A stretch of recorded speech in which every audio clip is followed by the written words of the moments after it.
Hi అండి. Good morning. Welcome to the channel. Already మనము philosophy విద్య తాత్వికమైనటువంటి ఆధారాలు అనేటువంటి ఫస్ట్ యూనిట్కి సంబంధించి తత్వశాస్త్రం గురించిన యొక్క పరిధి కావచ్చు, స్వభావం కావచ్చు, ఓకేనా, తత్వశాస్త్రంలో ఉన్నటువంటి వివిధ విభాగాలు కావచ్చు, వీటన్నిటి గురించి అయితే మనము ఆల్రెడీ క్లాసెస్ అయితే కంప్లీట్ చేసుకున్నాము. సో ప్రజెంట్ అయితే విద్య యొక్క అర్థము, నా యొక్క స్వభావం, లక్షణాలు, ఓకేనా, తత్వశాస్త్రానికి విద్యకు కలిగినటువంటి సంబంధాలు, వీటన్నిటి గురించి అయితే మనం ఈరోజు క్లాస్ అయితే కంటిన్యూ చేసుకుందామండి. ఓకేనా, ఇక్కడ చూడండి, జీవరాశులన్నిటిలో కూడా మనిషికి ఉన్నటువంటి ప్రత్యేకతలు సృష్టిలో కూడా ఏ జీవికి కూడా లేవు. మనిషి జీవితానికి కూడా సంబంధించినటువంటి విలువలు సాధించడానికి తోడ్పడేదే విద్య వలన మానవ ప్రవర్తనలో స్పష్టమైనటువంటి మార్పులను గమనించగలుగుతాం. అలాంటి విద్య అనేటువంటి పదం గురించి విపులంగా కూడా తెలుసుకుందాం. ఓకేనా, జీవరాశులన్నిటిలో కూడా మనిషికి మాత్రమే ఉన్నటువంటి ప్రత్యేకమైనటువంటి జీవిగా కూడా గుర్తించారు. ఎందుకు? విద్య ద్వారా మనిషి జీవితానికి సంబంధించినటువంటి అన్ని విలువలను కూడా సాధించే విధంగా విద్య అనేది తోడ్పడుతుందన్నమాట. ఓకేనా, ఈ విద్య వలన మానవ ప్రవర్తనలో స్పష్టమైనటువంటి మార్పులను కూడా మనం గమనించవచ్చు. అవును కదండి, విద్యను లేనివాడు వింత పశువు అంటారు కదా. అంటే విద్య నేర్చుకున్నటువంటి వ్యక్తి ఒక క్రమబద్ధంగా మాట్లాడేటువంటి విధానం కావచ్చు, అతని యొక్క అలవాట్లు కావచ్చు, డ్రెస్సింగ్ కోడ్ కావచ్చు, ఇలా ప్రతిదీ కూడా తనలో మనం మార్పులను చూడవచ్చు. కంపేర్ టు చదువుకోలేని వాళ్ళు ఉంటారు కదా, వాళ్ళకంటే చదువుకున్నటువంటి వ్యక్తి యొక్క మాట తీరు కావచ్చు, ఇవన్నీ కానీ మనం గమనించవచ్చు. నెక్స్ట్ చూడండి, విద్య యొక్క వృత్పత్తి అర్థాలు ఉంటుందినా. ఓకేనా అండి, విద్యకు సంబంధించినటువంటి వివిధ పదాలు ఏ భాష నుండి కూడా గ్రహించబడ్డాయి, అలాగే వాటికి ఉన్నటువంటి అర్థాలు ఏంటి అనేసి ఇక్కడ చూస్తున్నాము. విద్య అనేటువంటి పదం విద్ అనేటువంటి సంస్కృత ధాతువు నుంచి కూడా ఉద్భవించింది. విద్య అంటే కూడా జ్ఞానం అనే అర్థం. అంటే ఏ ప్రక్రియ అయితే జ్ఞానాన్ని కూడా అందించడానికి తోడ్పడుతుందో దాన్ని కూడా విద్య అని చెప్పవచ్చు. ఓకేనా, ఏ ప్రక్రియ అయినా కావచ్చు, మనకు జ్ఞానాన్ని కూడా అందించినట్లయితే దాన్ని మనం ఏమని చెప్తాము, విద్య అని కూడా చెప్తున్నారు. ఇక్కడ విద్ అనేటువంటి సంస్కృత ధాతువు నుండి కూడా ఈ విద్య అనేటువంటి పదం అయితే ఉద్భవించింది అని చెప్తున్నారు. అంటే విద్ అంటే ఏంటి, సంస్కృత ధాతువు నుండి వచ్చినటువంటి విద్ అంటే ఏంటంటే జ్ఞానము అని అర్థం. ఓకేనా అండి. నెక్స్ట్, ఇంగ్లీష్లో ఉన్నటువంటి ఎడ్యుకేషన్ అనేటువంటి పదం కొన్ని లాటిన్ భాషా పదాల నుంచి కూడా ఉద్భవించిందని కొందరు విద్యావేత్తల యొక్క అభిప్రాయం. అయితే విద్య అనేటువంటి పదం యొక్క ఉత్పత్తికి కూడా ఈ క్రింది పదాలు కూడా ఆధారాలని కూడా చెప్తున్నారు. ఆయా పదాల గురించి కూడా తెలుసుకుందాం. ఓకేనా, మెయిన్గా ఈ ఎడ్యుకేషన్ అనేటువంటి పదానికి కూడా సంబంధించినటువంటి లాటిన్ పదాల నుంచి కూడా ఉద్భవించింది అనేసి విద్యా తత్వవేత్తలు చెప్తున్నారు. ఆ లాటిన్ పదాలు ఏంటివి అని చూసినట్లయితే ఎడ్యుకేట్, ఎడ్యుసేర్. ఓకేనా, ఎడ్యుకేట్ అండ్ ఎడ్యుసేర్. ఎడ్యుకేర్ అంటే కూడా పెంచు, పోషించు, వృద్ధిలోనికి కూడా తీసుకొని వచ్చుట. ఓకేనా. నెక్స్ట్, ఎడ్యుసేర్ అంటే వెలికి తీసుకొని కూడా వచ్చు అని కూడా చెప్తున్నారు ఇక్కడ మీనింగ్. ఓకేనా. నెక్స్ట్, ఎడ్యుకేటం అంటే శిక్షణా కృత్యము. ఎడ్యుకేటం అనేది కూడా ఈ ఎడ్యుకేషన్ అనేటువంటి పదం కూడా ఉద్భవించడానికి one of the main keyword అన్నమాట. ఓకేనా, శిక్షణ కృత్యంగా కూడా చెప్తున్నారు. నెక్స్ట్, ఈ డ్యూకో అంటే దారి చూపించడం, పెడగాగి అంటే బోధనా సూత్రములు. ఓకేనా, ఇవన్నీ కూడా ఎడ్యుకేషన్కి సంబంధించినటువంటి మెయిన్ వివిధ భాషల నుంచి కూడా ఉద్భవించినటువంటి పదాలు అన్నమాట. ఓకేనా అండి. నెక్స్ట్, పైన పేర్కొన్నటువంటి పదాలలో మొదటి రెండు లాటిన్ పదములు ఎడ్యుకేషన్ అనేటువంటి పదం యొక్క మూలాలని చాలామంది విద్యావేత్తల యొక్క అభిప్రాయం. ఈ ఎడ్యుకేర్, ఎడ్యుసేర్ అనేటువంటి మెయిన్ పదాల నుండినే కూడా ఎడ్యుకేషన్ అనేటువంటి పదం ఉద్భవించింది అని చాలామంది అంగీకరించారన్నమాట. ఓకేనా. నెక్స్ట్, ఎడ్యుకేర్ అంటే ఇక్కడ డీటెయిల్గా ఇచ్చారు చూడండి. ఎడ్యుకేర్ అంటే పెంచి పోషించడం అని అర్థం. అంటే అభివృద్ధిలోనికి కూడా తీసుకురావడం అని కూడా అర్థం. విద్యార్థికి వివిధ రకాలైనటువంటి విషయాలకు సంబంధించినటువంటి సత్యాలు కావచ్చు, భావనను కూడా కలుగజేయడం కావచ్చు, అనేక విషయాలకు కూడా సంబంధించినటువంటి జ్ఞానాన్ని కూడా అందించడమే కూడా విద్య. ఎడ్యుకేర్ అనేటువంటి పదం ఆధారంగా చెప్పాలంటే విద్య అనేది ఒక బాహ్యమైనటువంటి ప్రక్రియ. ఈ ఎడ్యుకేర్ అనేటువంటి పదం ఆధారంగా చూసినట్టయితే విద్య అనేది బాహ్య ప్రక్రియ. ఎందుకు బాహ్య ప్రక్రియ అంటే ఇక్కడ చూడండి, నెక్స్ట్ పాయింట్లో ఇచ్చారు. ఉపాధ్యాయుడు లేక ఇతరమైనటువంటి విద్యా ప్రతినిధుల ద్వారా విద్యార్థికి కూడా అందజేయబడేటువంటి పరిజ్ఞానము విద్య అని చెప్తున్నారు ఇక్కడ. ఓకేనా అండి. ఎందుకు బాహ్య ప్రక్రియ అంటే ఉపాధ్యాయుల ద్వారా కావచ్చు, లేదా విద్యా ప్రతినిధుల ద్వారా విద్యార్థికి అందించేటువంటి జ్ఞానంగా విద్యార్థికి అందించేటువంటి జ్ఞానమే విద్య అని చెప్తున్నారు. అంటే ఇతరుల ద్వారా మనకు విద్యను అందిస్తున్నారు కాబట్టి దీన్ని బాహ్య ప్రక్రియగా చెప్తున్నారు. ఇదే ఎడ్యుసేర్ విషయానికి వచ్చినట్టయితే ఈ పదం ప్రకారము విద్య అనేది వెలికి తీసేది అంటే ఇక్కడ చూడండి, ప్రతి విద్యార్థిలో కూడా అంతర్లీనంగా గుప్తంగా అనేకమైనటువంటి శక్తులు అనేవి దాగి ఉన్నాయి. ఓకేనా. ఈ శక్తులను కూడా వెలికి తీసేటువంటి ప్రక్రియే విద్య. అంటే ఆల్రెడీ విద్యార్థుల్లో విద్యకు సంబంధించినటువంటి అనేకమైనటువంటి శక్తులు అనేవి ఉంటాయి. వాటన్నిటినీ కూడా వెలికి తీసేదే ఎవరు? విద్యగా చెప్తున్నారు. అంటే ఈ ప్రక్రియలో ఎడ్యుసేర్ అనేటువంటి ప్రక్రియలో విద్య అనేది ఏంటి? అంతర్గతమైనటువంటి చర్య అని చెప్తున్నారు. ఓకేనా. నెక్స్ట్, విద్యా ప్రక్రియలో విద్యార్థికి కూడా జ్ఞానం అందించడం కన్నా అతనిలో కూడా నిబీడీకృతమైనటువంటి శక్తులను కూడా వెలికి తీసేదే విద్య. ఎక్కువ మంది విద్యావేత్తలు ఎడ్యుకేషన్ అనేటువంటి పదం యొక్క ఖచ్చితమైనటువంటి ధాతువు ఏది అంటే ఎడ్యుసేర్గానే భావిస్తారు. అంతే కదండి. ఆల్రెడీ విద్యార్థిలో ఉన్నటువంటి అంతర్గతంగా కొన్ని శక్తులను ఉంటేనే మనం చెప్పేది మనం ఏది ఏ జ్ఞానాన్ని కూడా అందించాలన్నప్పటికీ తనకు ఆ సంబంధించినటువంటి జ్ఞానం అనేది తనలో నిబీడీకృతమై ఉంటే అతను ఈజీగా ఆ జ్ఞానాన్ని వెలికి తీసి దాన్ని ఇంప్రూవ్ చేసుకోగలుగుతాడు.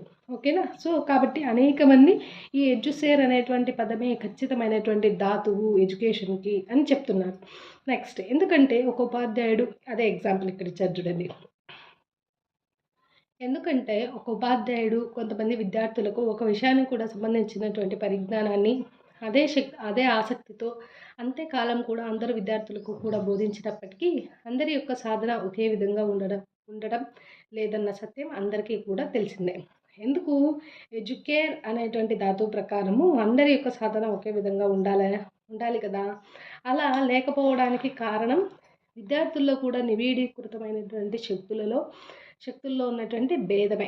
అందుకే విద్య యొక్క పరమావధి వారిలో ఉన్నటువంటి అంతర్గత శక్తులను కూడా వెలికి తీయడము.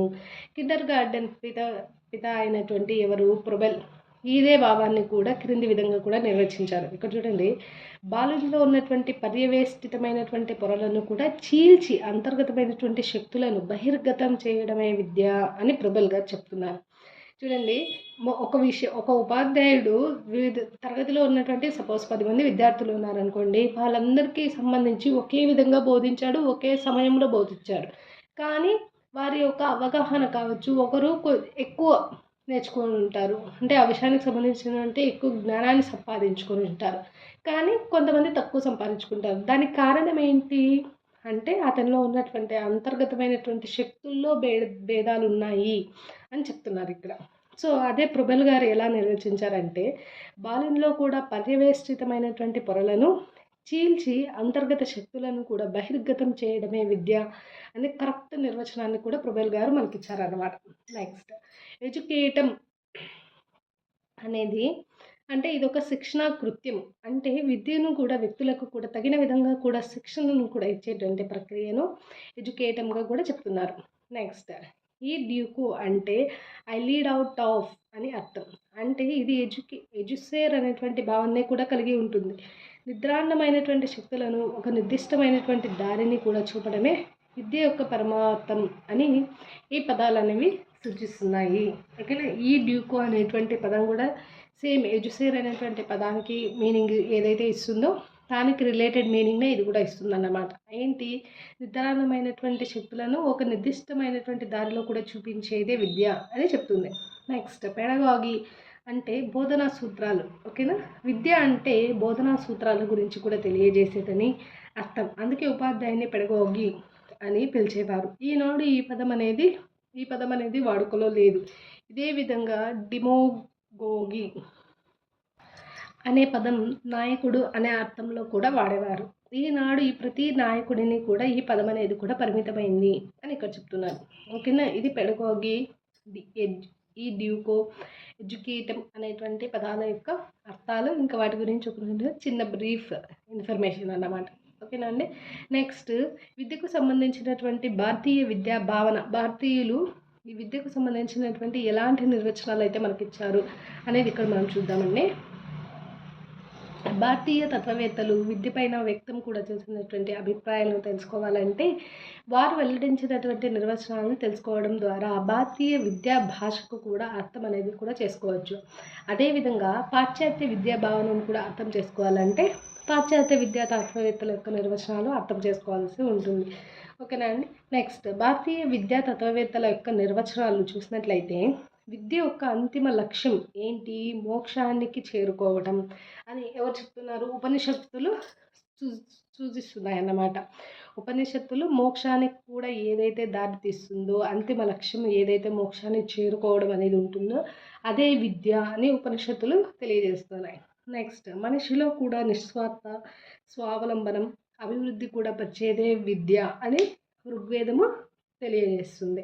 నెక్స్ట్, ప్రతి వ్యక్తిలో ఉన్నటువంటి జీవాత్మ నుంచి కూడా పరమాత్మను కూడా వెలికి తీయడానికి కూడా ఉపకరించేదే విద్య అని ఎవరు చెప్తున్నారు? అరవింద్ ఘోష్ గారు చెప్తున్నారు. ఓకేనా అండి. ఆత్మ సాక్షాత్కారమే విద్య అని ఎవరు చెప్తున్నారు? శంకరాచార్యులు గారు చెప్తున్నారు. నెక్స్ట్, మనిషిని శీలవంతుడిగాను సమాజానికి కూడా ఉపయోగపడేవాడిగాను తీర్చిదిద్దేది విద్య అని ఎవరు చెప్తున్నారు? యజ్ఞవల్కుడు చెప్తున్నారు. నెక్స్ట్, మానవులో కూడా ఇది ఫేమస్ నిర్వచనం అని చెప్పచ్చు. మానవుల్లో ఉన్నటువంటి అత్యున్నతమైనటువంటి శారీరక, మానసిక, ఆధ్యాత్మికమైనటువంటి శక్తులను కూడా బహిర్గతం కూడా చేయటమే విద్య అని మహాత్మా గాంధీ గారు చెప్తున్నారు. నెక్స్ట్, మనిషి శీలవంతుడిగా సమాజానికి కూడా ఉపయోగపడేవానిగా కూడా తీర్చిదిద్దేదే విద్య.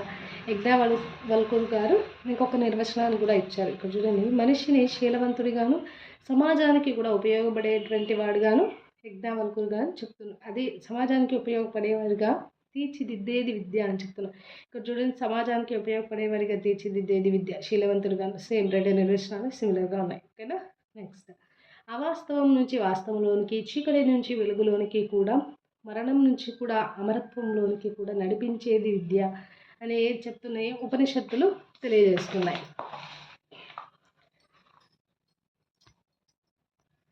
నెక్స్ట్ చూసినట్లయితే పాశ్చాత్య విద్యా భావన. పాశ్చాత్య ప్రపంచంలో కాలంతో పాటు కూడా విద్య యొక్క విలువలు, భావనలు కూడా మారుతూ వచ్చాయి. పాశ్చాత్య విద్యావేత్తలు విద్యపై కూడా భారతీయ విద్యావేత్తల కంటే కూడా భిన్నమైనటువంటి నిర్వచనాలు ఇచ్చారు.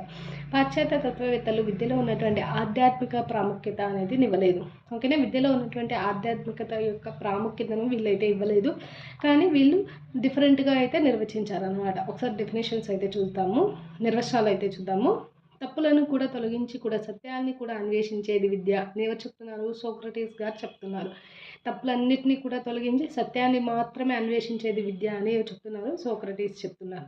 సరైనటువంటి సమయంలో ఆనందము, బాధను కూడా అనుభవింపజేసేటువంటి సామర్థ్యమే విద్య అని ప్లేటో గారు చెప్తున్నారు. నెక్స్ట్, దృఢమైనటువంటి శరీరంలో దృఢమైనటువంటి మనస్సును కూడా సృష్టించేది విద్య, అరిస్టాటిల్. ఓకేనా అండి. దృఢమైనటువంటి శరీరంలో దృఢమైనటువంటి మనస్సును కూడా సృష్టించేదే విద్య అని చెప్తున్నారు, అరిస్టాటిల్గా చెప్తున్నారు. నెక్స్ట్, సంపూర్ణమైనటువంటి మానవ వికాసమే విద్య. సంపూర్ణంగా కూడా మానవుడు సంపూర్ణంగా కూడా వికాసం కూడా చెందినట్లయితే అదే విద్య. దానికి కారణం ఎవరు అంటే విద్య అని చెప్తున్నారు. ఎవరు? కోమేనియస్. నైతిక వికాసమే కూడా విద్య, ఫెడరిక్ హెర్బర్ట్. నెక్స్ట్, మానవుడు కూడా సాధించగలిగినటువంటి పరిపూర్ణత వికాసాలే కూడా విద్య, ఇమాన్యుయల్ కాంట్. మానవునిలో కూడా స్వతసిద్ధమైనటువంటి లక్షణాంశాలను సహజంగా మరియు ప్రగతిశీల మార్గంలోనే కూడా నడిపించేదే కూడా విద్య అని చెప్తున్నారు, పెస్టాలజీ. ఓకేనా. మానవుల్లో ఉన్నటువంటి స్వతసిద్ధమైనటువంటి లక్షణాంశాలను సహజంగా మరియు ప్రగతిశీల మార్గంలో నడిపించేదే విద్య. స్వతసిద్ధంగా కూడా లక్షణాంశాలను ఇంకా సహజంగా కూడా ప్రగతి వైపు కూడా మనం నడిపించేటువంటి ఇదే విద్య అని చెప్తున్నారు, పెస్టాలజీగా చెప్తున్నారు. మానవుని యొక్క మనస్సును కూడా నియంత్రించేది విద్య అని ఎమర్సన్ కూడా చెప్తున్నారు.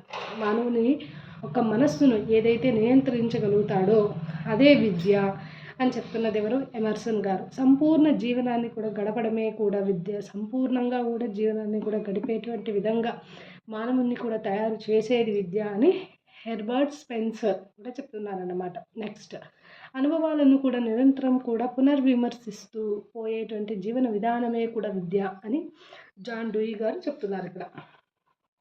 నెక్స్ట్ శిక్షణ ద్వారా మరియు క్రమశిక్షణ ద్వారా కూడా పరిణతి కూడా చెందినటువంటి వ్యక్తులు, పరిణతి చెందనటువంటి వ్యక్తులపై కూడా కలిగించేటువంటి ఉద్దేశపూర్వకమైనటువంటి క్రమబద్ధమైనటువంటి ప్రభావితమే కూడా విద్య అని రెడెన్ గారు చెప్తున్నారు. ఇది మోస్ట్ ఇంపార్టెంట్ నిర్వచనం అన్నమాట. ఓకేనా అండి. విద్యకు కూడా సంబంధించినంత వరకు ఒక సమగ్రమైనటువంటి నిర్వచనంగా కూడా రెడెన్ నిర్వచనాన్ని కూడా చెప్పవచ్చు. రెడెన్ నిర్వచనం ప్రకారము విద్య అంటే శిక్షణ ద్వారా మరియు క్రమశిక్షణ ద్వారా కూడా పరిణతి చెందినటువంటి వ్యక్తులపై కూడా కలిగించేటువంటి ఉద్దేశపూర్వకమైనటువంటి క్రమబద్ధమైనటువంటి ప్రభావమే కూడా విద్య అని ఇక్కడ చెప్తున్నారు. ఓకేనా అండి. దీనికి ఎగ్జాంపుల్ చూసినట్టయితే ఉపాధ్యాయులు. ఓకేనా. ఉపాధ్యాయులు ఏంటి? పరిణతి చెందినటువంటి వారు. ఓకేనా. పరిణతి చెందినటువంటి వ్యక్తులు. పరిణతి చెందని వ్యక్తులు ఎవరు? విద్యార్థులు. ఓకేనా. వీరిపైన ఉద్దేశపూర్వకంగా వారిలో మార్పును తీసుకురావాలి, క్రమబద్ధంగా కూడా వారిని కూడా ప్రభావితం చేసేదే, విద్యను కూడా నేర్పించేదే విద్య. అంటే పరిణతి చెంది అంటే అన్నీ తెలిసినటువంటి ఉపాధ్యాయులు ఏమీ తెలియనటువంటి పిల్లలపైన కూడా వారి యొక్క ప్రభావాన్ని ఉద్దేశపూర్వకంగా కూడా చూపించి విద్యను కూడా నేర్పించడం అనేది జరుగుతుంది. అంటే విద్య ద్వారా వారిలో మార్పును కూడా తీసుకురాగలుగుతారు. నెక్స్ట్ విద్య యొక్క సంకుచిత ఇంకా విస్తృత అర్థాలు చూసినట్టయితే విద్యను రెండు విధాలైనటువంటి అర్థాలు కూడా ఉన్నాయని చెప్తున్నారు. అందులో విద్య అనేటువంటి పదాన్ని కూడా రెండు రకాలైనటువంటి అర్థాలలో కూడా వివరించవచ్చు. అవి ఏంటంటే సంకుచితార్థంలో కూడా విద్య, విస్తృతార్థంలో కూడా విద్య. సంకుచితార్థంలో విద్య అంటే పాఠశాలకు కళాశాలకు కూడా వెళ్ళి ఒక నిర్దిష్టమైనటువంటి పద్ధతిలో కూడా నేర్చుకునేటువంటి విద్యనే కూడా విద్య అనిగా భావిస్తున్నారు. ఉద్దేశపూర్వకంగా కూడా రూపొందించుకున్నటువంటి ప్రణాళిక ప్రకారం విద్య కూడా కొనసాగుతుంటుంది. సంకుచితార్థం ప్రకారము విద్య అంటే పాఠశాలలో కూడా 10వ తరగతి పూర్తి చేసి సర్టిఫికెట్ పొందడం, లేకపోతే కళాశాలలో 3 సంవత్సరాలు డిగ్రీ చదివి పరీక్షలు రాసి పట్టాలను కూడా సంపాదించడం మొదలైనవిగా విద్యగా కూడా ఇక్కడ భావించబడుతుంది. దీని ప్రకారం చూసినట్టయితే అనేక మంది 10 నుంచి 15 సంవత్సరాల పాటు కొనసాగుతుంది. ఈ విద్య అనేటువంటి ప్రక్రియ 10 నుంచి 15 సంవత్సరాల వరకు కొనసాగుతుంది. వాస్తవానికి నిజమైనటువంటి విద్య సంకుచితార్థంగా ఉండదు. ఓకేనా అండి. వాస్తవానికి విద్య అనేది సంకుచితార్థానికి కూడా సంబంధించింది కాదు. ఓకేనా. నెక్స్ట్ విద్య విస్తృతార్థంలో విద్య చూసినట్టయితే విస్తృతార్థంలో ఏంటి? మనిషి పిండ దశలో కూడా ప్రారంభమై ఆఖరి శ్వాస వరకు కూడా కొనసాగేది విద్య అని ఇక్కడ చెప్తున్నారు. ఓకేనా. మనిషి ఎప్పుడైతే పిండ దశ అనేది ప్రారంభమైందో అప్పటి నుంచి మనిషి యొక్క జీవితం అనేది స్టార్ట్ అయిపోయినట్టు. అదే ఆఖరి శ్వాస వరకు అంటే అక్కడికి ఎండ్ అవుతుందన్నమాట. అప్పటి వరకు కూడా జరిగేటువంటి ఏ జ్ఞానాన్ని పొందినప్పటికీ కూడా దానన్నింటినీ కూడా విద్యగా కూడా పరిగణిస్తున్నారు. అలాంటి విద్య అనేది విస్తృతార్థంగా కూడా చెప్తున్నారు ఇక్కడ. నెక్స్ట్ విస్తృతార్థం ప్రకారము విద్య అంటే మనిషి కన్ను తెరిచినటువంటి నాటి నుంచి కూడా కన్ను మూసే వరకు నిరంతరం కూడా కొనసాగుతూనే ఉంటుంది. దీనిని బట్టి విద్య ఒక నిరంతరమైనటువంటి ప్రక్రియ అని అర్థమవుతుంది. మన దైనందినటువంటి జీవితంలో ఎదురయ్యేటువంటి ప్రతి అనుభవం కూడా విద్యగా చెప్తున్నారు వీళ్ళు. అలాగే జీవితాంతం కూడా కొనసాగేటువంటి ప్రక్రియ. ఓకేనా అండి. మనము పుట్టినప్పటి నుంచి చనిపోయేంత వరకు ఏ అనుభవాలను అయితే పొందుతామో వాటన్నిటిని కూడా అవన్నీ కూడా విద్యకు సంబంధించిందే అని చెప్తున్నారు. కాబట్టి అవన్నీ ఏంటి? జీవితాంతం కూడా జరిగే ప్రక్రియలు, అలాగే మనము నిరంతరం కూడా జరిగేటువంటివి అన్నమాట. ఇక్కడ చూసినట్లయితే లార్డ్స్ అనేటువంటి రచయిత తాను రచించినటువంటి ఫిలాసఫీలో విద్య యొక్క విస్తృత అర్థాన్ని కూడా ఈ విధంగా కూడా తెలియజేశాడు. ఏంటి? ప్రేమలో పడటము, సముద్రంలో కూడా ప్రయాణించేటువంటి సమయంలో తుఫానులో కూడా చిక్కుకొని ప్రాణాలు కూడా కాపాడుకోవడం, పుచ్చకాయ యొక్క రుచి, కాటు మొదలైనవన్నీ కూడా విద్య యొక్క అనుభవాల్ని కూడా కలుగజేస్తాయి అనేసి లార్డ్స్ గారు తన ఫిలాసఫీ అనేటువంటి గ్రంథంలో అయితే పొందుపరిచారు. ఓకేనా అండి. ఇది మోస్ట్లీ డిఎస్సి కూడా అడిగే ఛాన్సెస్ అయితే ఉంటుంది ఈ బిట్ అయితే. సో ఖచ్చితంగా గుర్తుపెట్టుకోండి. అలాగే మీకు సంబంధించినటువంటి టెక్స్ట్ బుక్ కావచ్చు, ఏదైతే ఫిలాసఫీకి సంబంధించినటువంటి బుక్ ఉంటుందో అందులో అయితే ఈ పాయింట్ అయితే నోట్ చేసుకోండి. ఓకేనా అండి. నెక్స్ట్ విద్య యొక్క లక్షణాలు. ఓకేనా అండి. విద్య యొక్క పూర్వోత్తరాల గురించి తెలుసుకున్న తర్వాత ఏ అర్థాలకు ఈ విద్య అనేటువంటి పదం ప్రస్ఫుటంగా కూడా తెలియజేస్తుందో కూడా మనకు అవగతం అనేది అవుతుంది. ఇక్కడ చూసినట్టయితే విద్య యొక్క లక్షణాలు పాయింట్స్ వైజ్ ఇచ్చారు. వాటిని చూసుకుందాం ఒకసారి. విద్య బోధన కన్నా కూడా అతీతమైనది. అంటే హెర్బర్ట్ మాటల్లో కూడా చెప్పాలంటే బోధన మరియు విద్య ఒకటి కాదు. అంటే హెర్బర్ట్ గారు ఏం చెప్పారు, బోధన అన్నా విద్య అన్నా ఒకటే అనేసి చాలామంది అనుకుంటూ ఉంటారు కదా. దానికి ఈ హెర్బర్ట్ గారు చెప్తున్నారు ఏంటి, బోధన వేరు విద్య వేరు అని చెప్తున్నారు. బోధన అనేది విద్యలో ఒక భాగం మాత్రమే. అంతే కదండి, బోధన అనేది విద్యలో ఒక భాగం మాత్రమే. విద్య అంటే కేవలం విద్యార్థులకు కూడా సమాచారాన్ని అందించడం మాత్రమే కాదు. విద్య అంటే విద్యార్థుల యొక్క సమగ్ర అభివృద్ధిని కూడా పెంపొందించడం. అందుకే హెర్బర్ట్ గారు ఏం చేశారు, బోధనలో సోపానాలను కూడా ప్రవేశపెట్టి విద్యార్థులను కూడా పాఠ్యోన్ముఖులను కూడా గావించి వివిధ మనోవైజ్ఞానికమైనటువంటి పద్ధతుల ద్వారా కూడా జ్ఞానాన్ని అందించి గడించినటువంటి ఆ జ్ఞానాన్ని నిత్య జీవితంలో కూడా అనుప్రయుక్తం కూడా చేసుకొని జీవిత యొక్క సమస్యలను కూడా సులభంగా కూడా పరిష్కరించుకునేటువంటి శక్తి సామర్థ్యాలను కూడా పెంపొందించడమే విద్య అని కూడా పేర్కొన్నారు. ఓకేనా అండి, ఇది పర్ఫెక్ట్ నిర్వచనంగా కూడా మనం చెప్పొచ్చు, కాబట్టి నోట్ చేసుకోండి. నెక్స్ట్, దిశానిర్దేశం కూడా చేసేదే విద్య. దిశానిర్దేశం ఓకేనా, ఒక వ్యక్తికి దిశానిర్దేశనం కూడా చేసేది విద్య. ఏ విధంగా అంటే ఒక వ్యక్తి నిస్వార్థపరునిగా మారడానికి లేదా సాంఘిక సేవా తత్పరునిగా మారడానికి తగినటువంటి ప్రేరణను, దిశను కూడా ఇచ్చేది విద్య. జీవితాన్ని కూడా సుగమం కూడా చేసుకోవడానికి తగినటువంటి శక్తులను కూడా పెంపొందించేది కూడా విద్య. వ్యక్తి యొక్క శక్తులను కూడా తగిన మార్గదర్శకత ఇచ్చేది మరియు నియంత్రణ కూడా చేసేది విద్య అని చెప్తున్నారు. ఓకేనా, ఏదైనా కూడా మనం ఒక లక్ష్యాన్ని కూడా చేరుకోవాలంటే దానికి సంబంధించిన కూడా మనకు మార్గనిర్దేశనాన్ని కూడా చేసేది విద్యగా మనకు చెప్తున్నారు. ఓకేనా, నెక్స్ట్, వ్యక్తి ప్రవర్తనలో కూడా మార్పు తెచ్చేదే విద్య. అంతే కదండి, వ్యక్తి ఆల్రెడీ మనం చెప్పుకున్నాం, వ్యక్తి ప్రవర్తనలో మార్పును తెచ్చేది ఏది అంటే మెయిన్గా విద్య అని చెప్తున్నారు. ఇక్కడ చూడండి, విద్య లేని వాడు వింత పశువు అన్న నానుడి ప్రకారము జీవ పరిణామ క్రమమును కూడా మనిషి పరిణామం కూడా చెందినటువంటి పశువు. అంటే పోతనామాత్యుడు చెప్పినట్లుగా మనిషి ఒక ద్విపాద పశువు.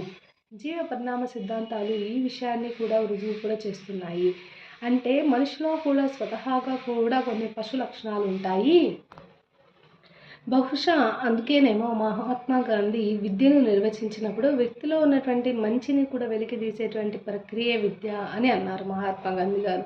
పశు లక్షణాలను కూడా అణగదొక్కి మానవతను కూడా పెంపొందించేది విద్య. అంటే వ్యక్తిలో ఉన్నటువంటి వాంఛనీయమైనటువంటి ప్రవర్తన మార్పులను కూడా కలుగజేసేది విద్య.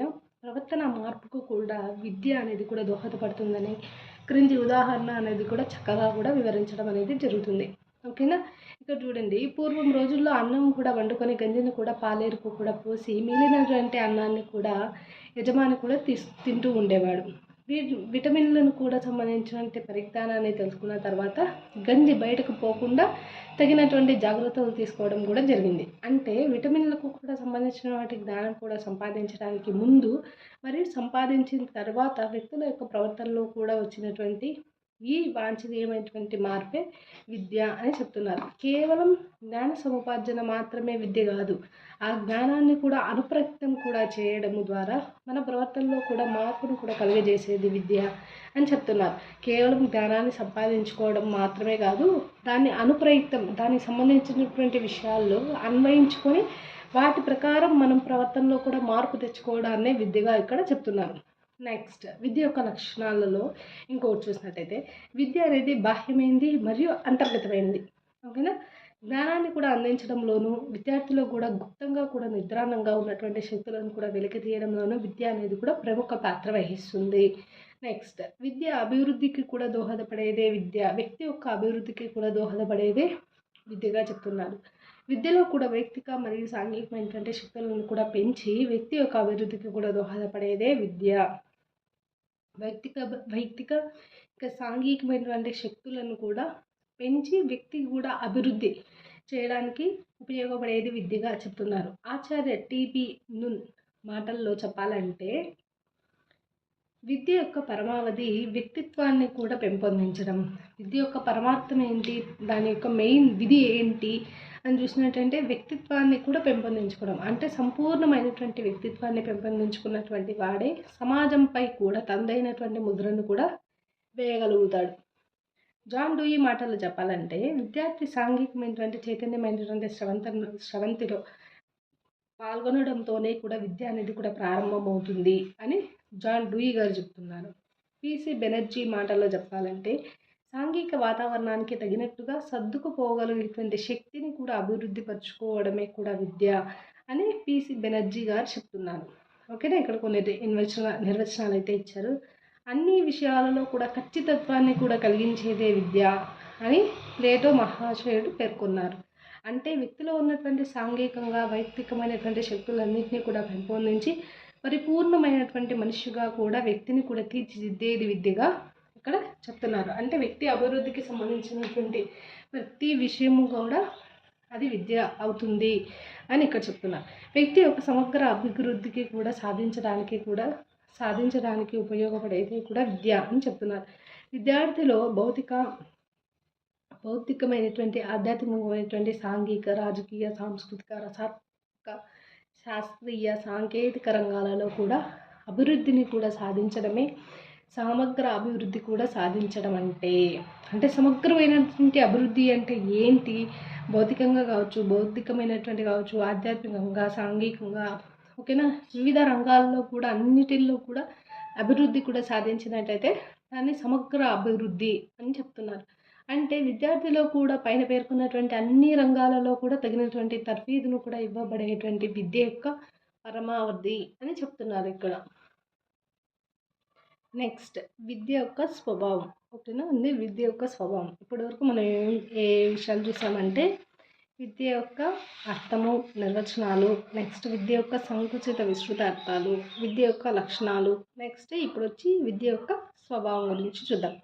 ప్రాచీన కాలం నుంచి కూడా మనిషి మనుగడ కోసం కూడా కొన్ని రకాలైనటువంటి విద్యలను కూడా ముందు తరంలో ఉన్నటువంటి పెద్దల నుంచి తర్వాత తరంలో ఉన్నటువంటి పిల్లలకు కూడా సంక్రమిస్తూ ఉంది. శారీరక, మానసిక, వైజ్ఞానిక, సామాజిక, ఆధ్యాత్మికమైనటువంటి విషయాలలోనూ బోధించడం ద్వారా, ఆచరించడం ద్వారా కూడా మానసికంగా కూడా ఎదిగినటువంటి మానవుడు ఏమి తెలియనటువంటి శిశువుపై కూడా తీసుకుని వచ్చేటువంటి మార్పునే కూడా విద్యగా కూడా భావించవచ్చు. ఓకేనా. నెక్స్ట్ మనిషి శరీరంలోనూ ఆత్మలోనూ కూడా నిద్రాణమైనటువంటి అత్యున్నతమైనటువంటి శక్తులను కూడా వెలికి తీయడానికి విద్య అనేది తోడ్పడుతుంది. మనిషి నిర్మలంగా కూడా ఉండడానికి కావలసినటువంటి పరిస్థితిని కూడా కల్పించేదే విద్య అని కొందరు భావిస్తే, మరికొందరు జీవితమే విద్య అని అన్నారు. ఆల్రెడీ ఇప్పుడు మనం చూసినటువంటి నిర్వచనాలు అన్ని ప్రకారం అవే ఇస్తున్నారు, ఇక్కడ రిపీట్ అవుతున్నాయి అన్నమాట. నేటి నాగరికత యొక్క సమాజంలో విద్య యొక్క అవసరం కూడా ఎంతైనా ఉంది. మనిషిని కూడా వృద్ధిలోనికి కూడా తీసుకురావడమే కాకుండా ఏ విధంగా ముందుకు సాగాలో కూడా విద్య అనేది నేర్పుతుందని విద్యా తత్వవేత్తలు కూడా అభిప్రాయపడ్డారు. అంతే కదండి. విద్య అనేది మనిషిలో కూడా మార్పును కలిగించేది మాత్రమే కాకుండా అతని యొక్క అభివృద్ధికి కూడా సూచించేదిగా కూడా విద్య అనేసి తత్వవేత్తలు చెప్తున్నారు. విద్య యొక్క స్వభావాన్ని ఇంకా విపులంగా కూడా తెలుసుకోవాలంటే ఈ క్రింది పేర్కొన్నటువంటి నిర్వచనాలను కూడా పరిశీలించడం ద్వారా తెలుసుకోవచ్చు. అవి ఏంటంటే, మనిషిలో అంతర్లీనంగా కూడా ఉండేటువంటి సహజ సిద్ధమైనటువంటి సమ్మేళనమైనటువంటి ప్రగతిశీల శక్తులను కూడా అభివృద్ధి కూడా పరచడమే కూడా విద్య అని ఏమో చెప్తున్నారు, పెస్టాలజీ పేర్కొంటున్నారు. శరీరంలోనూ మనస్సులోనూ ఆత్మలోనూ నిక్షిప్తమై ఉన్నటువంటి అత్యున్నతమైనటువంటి శక్తులను కూడా బయటకు తీసుకువచ్చేది విద్య అని చెప్తున్నారు, గాంధీ గారు చెప్తున్నారు. అంటే విద్య అంటే మానవుని కూడా జీవించడానికి తయారు చేయడమే కాదు, జీవితమే విద్య అని చెప్తున్నారు, జాన్ డూయి గారు చెప్తున్నారు. సో ఇవన్నీ మెయిన్ నిర్వచనాలండి, కాబట్టి ఖచ్చితంగా గుర్తుపెట్టుకోవాలి. అలాగే బీఈడీ ఎగ్జామ్స్ స్టార్ట్ అవుతున్నాయి కదండి నెక్స్ట్ మంత్ 4th నుండి. అప్పుడు మనం ఈ నిర్వచనాలు రాసామనుకోండి కొంచెం ఎఫెక్టివ్గా ఉంటుందన్నమాట. నెక్స్ట్ విద్య యొక్క పరిధి చూసినట్టయితే, విద్య యొక్క పరిధి భూప్రపంచమంతా విశాలమైంది. మానవుడికి కూడా సామాజికమైనటువంటి జీవనం అలవడినటువంటి దగ్గర నుంచి కూడా వ్యక్తి అభివృద్ధికి, సమాజ అభివృద్ధికి కూడా విద్య అనేది ఒక సాధనంగా కూడా ఉపయోగపడుతుంది. కాలానుగుణంగా విద్యావేత్తలు కావచ్చు, తత్వవేత్తలు విద్య ద్వారా జరిగేటువంటి కార్యకలాపాలను చర్చిస్తూ ఉన్నారు. వ్యక్తి యొక్క సంపూర్ణమైనటువంటి మూర్తిమత్వం యొక్క అభివృద్ధికి కూడా తోడ్పడేటువంటిది విద్యగా కూడా చెప్తున్నారు. ఇందులో అన్ని రంగాలలో కూడా అంశాలు కూడా ఇమిడి ఉంటాయి. ప్రతి మనిషిలో కూడా శీలాన్ని కూడా పెంపొందించేది విద్యగా, తద్వారా కూడా వ్యక్తిలో కూడా మానసిక శక్తి అనేది పెరిగి బుద్ధి కూడా వికసిస్తుంది. దీనికి మూలంగా వ్యక్తి తన మీద తనను నమ్మకం పొంది తన కాళ్ళ మీద తాను నిలబడగలుగుతున్నాడు. ఓకేనా. విద్య యొక్క పరిధి అనేది ప్రపంచమంత విశాలమైనది. అలాగే దీంట్లో ప్రతి విషయానికి కూడా సంబంధించినటువంటి అన్ని అంశాలు కూడా నిబిడీకృతమై అవన్నీ కూడా మానవుని కూడా సంపూర్ణమైనటువంటి అభివృద్ధి కూడా జరగడానికి కూడా తోడ్పడేదిగా ఇక్కడ విద్య యొక్క పరిధి అనేది చెప్తున్నారు. నెక్స్ట్, విద్య యొక్క ప్రక్రియ. ఇక్కడ విద్యకు సంబంధించినటువంటి ప్రక్రియలు మనకు ఆల్రెడీ తెలుసు. ఫిలాసఫీలో కావచ్చు, ఓకేనా, ఈ అన్ని సబ్జెక్ట్స్లో అయితే మనకి విద్యా ప్రక్రియలు అనేవి ఇంపార్టెంట్. ఓకేనా అండి. ఇక్కడ చూసుకున్నట్టయితే విద్య అనేది స్థిరమైంది కాదు. విద్య అనేది ఒక ప్రక్రియ. విద్య గతిశీలమైనటువంటి ప్రక్రియ. విద్యా ప్రక్రియలో ముఖ్యమైనటువంటి అంశాలను ఆధారంగా కూడా చేసుకొని విద్యను కూడా 3 రకాలైనటువంటి ప్రక్రియలుగా కూడా విభజించారు. అవి ఏంటంటే ఏకధ్రువ ప్రక్రియ, ద్విధ్రువ ప్రక్రియ, త్రిధ్రువ ప్రక్రియ. ఇక్కడ చూసినట్టయితే ఏకధ్రువ ప్రక్రియ అంటే ఏంటి? జ్ఞానానికి మూలం గురువు. అంటే గురువు మాత్రమే జ్ఞానాన్ని కూడా కలిగి ఉన్నారు కాబట్టి గురువే ఇక్కడ ఇంపార్టెంట్ అని ఏకధ్రువ ప్రక్రియలో, ఏక అంటే ఒకరే, అది ఎవరు? గురువు గారు అని చెప్తున్నారు. గురువు నోటి నుంచి కూడా వచ్చేటువంటి ప్రతి మాటను కూడా విద్యార్థి తూచా తప్పకుండా కూడా పాటించాలి. విద్యా బోధనలో కూడా ఉపాధ్యాయుడు క్రియాత్మకంగా కూడా ఉంటే విద్యార్థి క్రియాశూన్యంగా కూడా ఉంటాడు. కాబట్టి విద్యార్థికి కూడా విద్యా ప్రక్రియలో కూడా స్థానం అనేది లేదు. సనాతనమైనటువంటి విద్యా వ్యవస్థలను కూడా పరిశీలిస్తే ఉపాధ్యాయ కేంద్రీకృతమైనటువంటి విద్యా విధానము అనేది అమల్లో కూడా ఉన్నట్లు మనం గమనించవచ్చు. ఇటువంటి విద్యా ప్రక్రియలో కూడా ఉపాధ్యాయుడే కేంద్రంగా కూడా కనిపిస్తాడు. కావున దీనిని ఏకధ్రువ ప్రక్రియగా కూడా భావించడం అనేది జరిగింది. నెక్స్ట్, ఇక్కడ ఉపాధ్యాయుడు ఏది చెప్తే అదే విద్య, అది మాత్రమే విద్యార్థి నేర్చుకుంటాడు. ఓకేనా. అతను మాత్రమే జ్ఞానానికి కూడా మూలం అని చెప్తున్నారు ఓన్లీ ఏకధ్రువ ప్రక్రియలో. అదే ద్విధ్రువ ప్రక్రియలో అంటే ఇక్కడ క్రియాత్మకంగా ఉండేది ఎవరు? ఏకధ్రువలో ఉపాధ్యాయుడు మాత్రమే. విద్యార్థి ఏది చెప్తే అది నేర్చుకోవాలి అంతే ఖచ్చితంగా. ఇంకా దానికి సంబంధించి నెక్స్ట్ ఇదైతే ఏం లేదు. ఓకేనా. కానీ ద్విధ్రువ ప్రక్రియ చూసినట్లయితే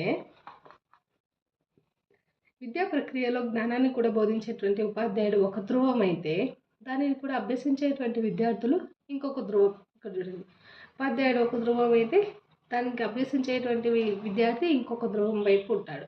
ఉపాధ్యాయుడు విద్యార్థి తమ కృత్యాలను కూడా నిర్వహిస్తూనే పరస్పర చర్యలు కూడా కొనసాగిస్తూ ఉంటారు. అంటే ఒకరికొకరు అంటే తినకి తెలిసింది ఉపాధ్యాయుడు చెప్పడం, అవును ఇది కరెక్ట్, ఇది ఇలాగ నేర్చుకోవాలి అనేసి ఉపాధ్యాయుడు సంజాయిషీలు ఇవ్వడము, ఓకేనా, నేర్పించడము, వాటికి సంబంధించినటువంటి ఇంకా ఇన్ఫర్మేషన్ అయితే చెప్పడము, ఇవన్నీ జరుగుతాయి.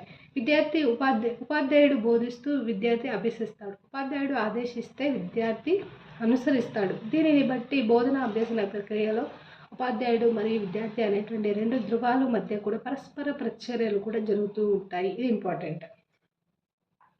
ఇక్కడ ఎలాంటి పరస్పర చర్య అనేది జరగదు. కానీ ద్విధ్రువ ప్రక్రియలో వారిద్దరి మధ్య పరస్పర చర్య అనేది జరుగుతుంది. అందుకని ఈ ప్రక్రియను కూడా ద్విధ్రువ ప్రక్రియగా కూడా జాన్ ఆడమ్స్ గారు గుర్తించారు. విద్యను కూడా ద్విధ్రువ ప్రక్రియగా కూడా వివరించినటువంటి మొదటి వ్యక్తి ఎవరు? జాన్ ఆడమ్స్ గారు చెప్పచ్చు. ఓకేనా. ద్విధ్రువ ప్రక్రియను కూడా మొదటగా కూడా అభివర్ణించినటువంటి వ్యక్తి, అలాగే గుర్తించినటువంటి వ్యక్తి ఎవరు? జాన్ ఆడమ్స్ గారు. నెక్స్ట్, త్రిధ్రువ ప్రక్రియ. త్రిధ్రువ ప్రక్రియలో అంటే దీనిని అభివర్ణించినటువంటి వ్యక్తి ఎవరు? జాన్ డూయి గారు. విద్య యొక్క ప్రక్రియలో ఉపాధ్యాయుడు విద్యార్థి అనేటువంటి 2 ధృవాలు మాత్రమే కాకుండా 3వ ధృవంగా కూడా సమాజాన్ని కూడా గుర్తించడం అనేది జరిగింది. ఎవరు? జాన్ డూయి గారు. విద్య యొక్క పరమావధి సమాజం యొక్క అవసరాలు తీర్చడంతో పాటు విద్యార్థికి కూడా సమాజానికి కూడా పనికి వచ్చేటువంటి బాధ్యత గల పౌరునిగా కూడా తీర్చిదిద్దటం. అందుకనే కూడా ఉపాధ్యాయుడు విద్యార్థి అనేటువంటి 2 ధృవాలకు కూడా తోడుగా సమాజం అనేటువంటి 3వ ధృవం కూడా వచ్చి అనేది చేరింది. ఉపాధ్యాయుడు ఎంత గొప్పగా కూడా బోధించినప్పటికీ, విద్యార్థి ఎంత ఆసక్తిగా కూడా ప్రదర్శించినప్పటికీ సామాజిక నేపథ్యం కూడా ప్రభావితం చేస్తుందనేది విస్మరించలేనటువంటి వాస్తవం. ఎలాగైతే ఇక్కడ ఎగ్జాంపుల్ చూడండి, మీ అబ్బాయి చదువు అయిపోయిందా అంటూ ప్రశ్నలు కూడా వేస్తారు పెద్దలు. ఈ ప్రశ్నకు అర్థం ఉందా? చదువు ఎప్పటికీ పూర్తవుతుంది? ఎప్పటికీ అది పూర్తి కాదు. చదువు సంధ్యలు లేనివాడు మాట్లాడుతున్నావేంటి? ఇలాంటి ప్రశ్నలో చదువు అనేటువంటి పదం విభిన్నమైనటువంటి అర్థాల్లో కూడా విభజించబడుతుంది. అసలు చదువు అంటే ఏంటి? అది ఎప్పుడు ప్రారంభమవుతుంది? ఎప్పటికీ చదువు పూర్తవుతుంది? విద్య యొక్క ప్రాముఖ్యత ఏంటి? విద్య లేకపోతే ఏమవుతుంది? ఇలాంటి ఎన్నో ప్రశ్నలకు కూడా సమాధానం పొందాలంటే విద్య యొక్క అర్థాన్ని నిశ్చితంగా కూడా తెలుసుకోవాలి అని చెప్తున్నారు. బోధన అభ్యసన యొక్క ప్రక్రియలో త్రిధ్రువ ప్రక్రియకు సంబంధించి మనకు ఉపాధ్యాయుడు, విద్యార్థి, సమాజం ఈ 3 అంశాలు కూడా ఉంటాయని తెలియజేసినటువంటి వారు ఎవరు? జాన్ డూయి గారు. ఓకేనా? ఇది విద్యా ప్రక్రియకు కూడా సంబంధించినటువంటి ఇన్ఫర్మేషన్ అన్నమాట.